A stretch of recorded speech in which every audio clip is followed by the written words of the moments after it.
Զինված հարձակում է տեղի ունեցել Սպիտակ տան թղթակիցների ամենամյա ընթրիքի ժամանակ։ Անվտանգության աշխատակիցները դահլիճից տարհանել են Դոնալդ Թրամփին և Ջեյ Դի Վենսին։ Հարձակվողը 31-ամյա ուսուցիչ Քոուլ Ալենն է, որը զինվել էր հրացանով, ատրճանակով և բազմաթիվ դանակներով։ Նա փորձել է հյուրանոցի նախասրահում ճեղքել անվտանգության շղթան և արձակել է մոտ 8 կրակոց։ Նրան վնասազերծել և ձերբակալել են։ Ըստ CBS News-ի ձերբակալված Քոուլ Ալենը խոստովանել է, որ իր նպատակը Թրամփի վարչակազմի պաշտոնյաներին թիրախավորելն էր։ Դոնալդ Թրամփը հրապարակել է դեպքի տեսագրությունները և հարձակվողի լուսանկարը, նրան անվանելով միայնակ գայլ և հոգեկան հիվանդ։ Թրամփը նշել է, որ թեև դեպքն անսպասելի էր, անվտանգության աշխատակիցներն ու ոստիկանությունը հիանալի են աշխատել։ Հարցին, թե սա կապ ունի իրանական պատերազմի հետ, Թրամփը պատասխանել է, որ նման տեղեկություն չունի և չի կարծում, թե նման բան կա, սակայն շեշտել է, որ այս միջադեպն իրեն չի խանգարի հաղթել պատերազմում։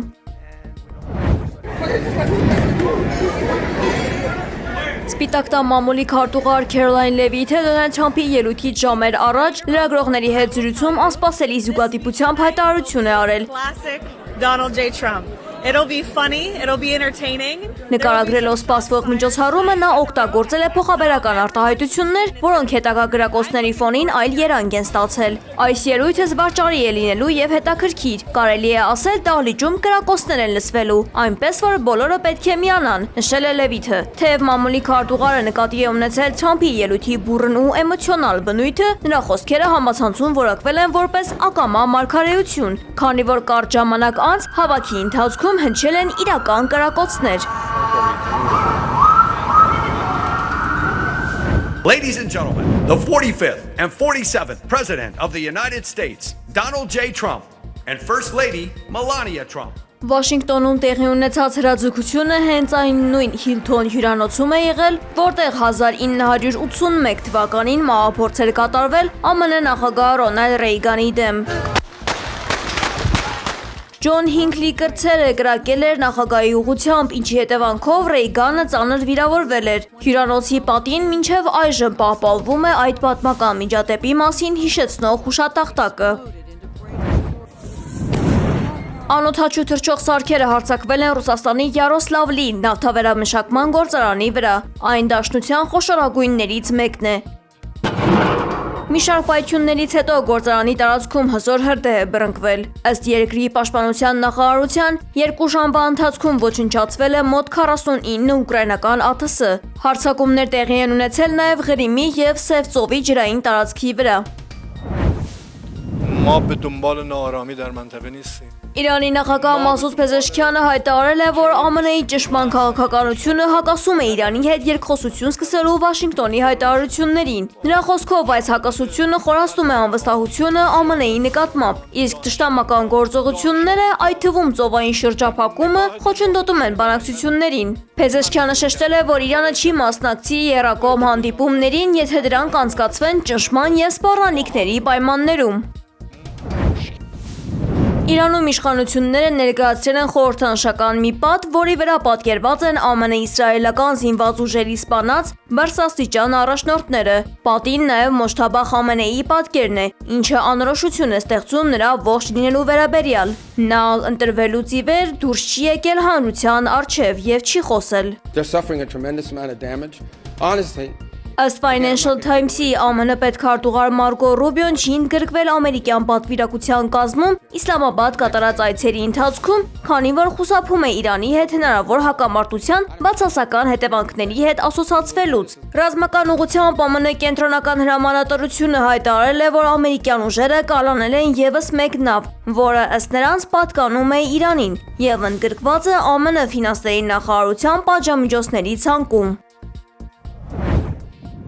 Իսրայելական բանակը հարվածել է Հեզբոլլահի մի շարք ռազմական օբյեկտներին։ Ըստ իսրայելական կողմի, այդ ենթակառուցվածքները կիրառվել են Իսրայելի տարածքի և իսրայելական զորքերի դեմ հարձակումներ իրականացնելու համար։ Լիբանանյան լրատվամիջոցների փոխանցմամբ հարվածների հետևանքով զոհվել է 2 մարդ, 17-ը վիրավորվել։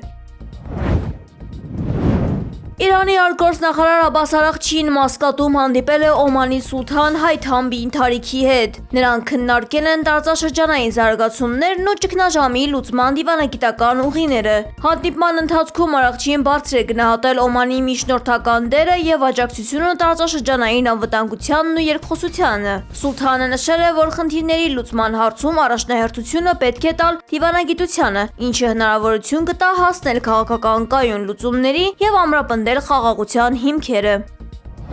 Most ért véget a Fidesz elnökségi ülése. Հունգարիայի նախկին վարչապետ Վիկտոր Օրբանը ընտրություններում կրած պարտությունից հետո հայտարարել է պատգամավորական մանդատից հրաժարվելու մասին։ Նա նշել է, որ խորհրդարանում գործելու փոխարեն կկենտրոնանա իր կուսակցության եւ քաղաքական շարժման վերակազմավորման վրա։ Մանդատից հրաժարվելով Օրբանը զրկվում է նաեւ անձեռնմխելիությունից։ Սպասվում է, որ հունիսին կայանալիք կուսակցական համագումարում նա կփորձի վերահաստատվել որպես Ֆիդեսի առաջնորդ։ Vezetője Gulyás Gergely lesz.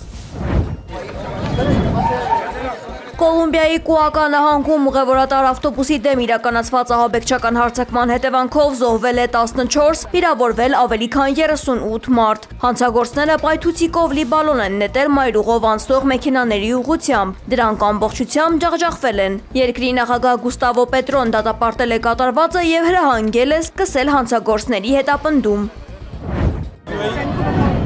Նյու Դելիի օդանավակայանում թռիչքի ժամանակ Swiss Airlines-ի ինքնաթիռի շարժիչը բռնկվել է։ Ցյուրիխ մեկնող օդանավը շարժիչի անսարքության եւ հրդեհի պատճառով ընդհատել է թռիչքը։ Անձնակազմը տարհանել է ուղևորներին, որի ընթացքում 6 մարդ ստացել է վնասվածքներ եւ տեղափոխվել հիվանդանոց։ Օդանավում եղել է 228 ուղևոր եւ 4 նորածին։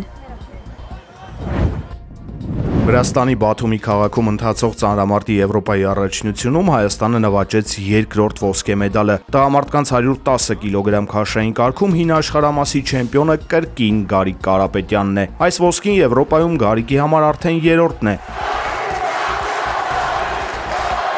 Երկամարտում 22-ամյա ծանրորդը գրանցել է 415 կիլոգրամ արդյունք։ Պոկում վարժությունում նա ֆիքսել է 189 կիլոգրամանոց ծանրաձողն ու նվաճել բրոնզե մեդալ, իսկ հրում վարժությունում բարձրացրած 226 կիլոգրամը նրա համար ապահովել է ոսկին, թե այս վարժությունում, թե երկամարտում։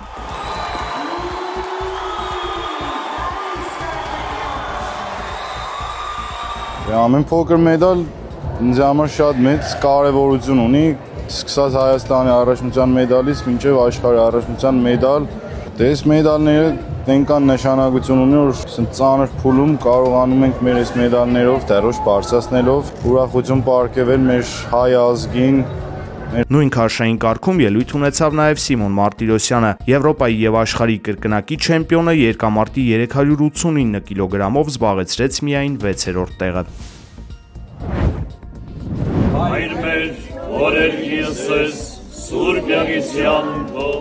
Ծիծեռնակաբերդի հուշահամալիրում այսօր սկսվել է խոնարհված ծաղիկների հավաքման եւ վերամշակման ամենամյա գործընթացը, հայտնել է Սպուտնիկ Արմենիան։ Ծրագրի նպատակն է բնապահպանական լուծումների միջոցով վերաիմաստավորել խոնարհված ծաղիկների օգտագործումը, դրանք թափոնի վերածելու փոխարեն։ Հավաքված ծաղիկների թերթիկները վերամշակման արդյունքում ստանալու են երկրորդ կյանք, վերածվելով թղթի, հուշաբացիկների եւ մոմերի։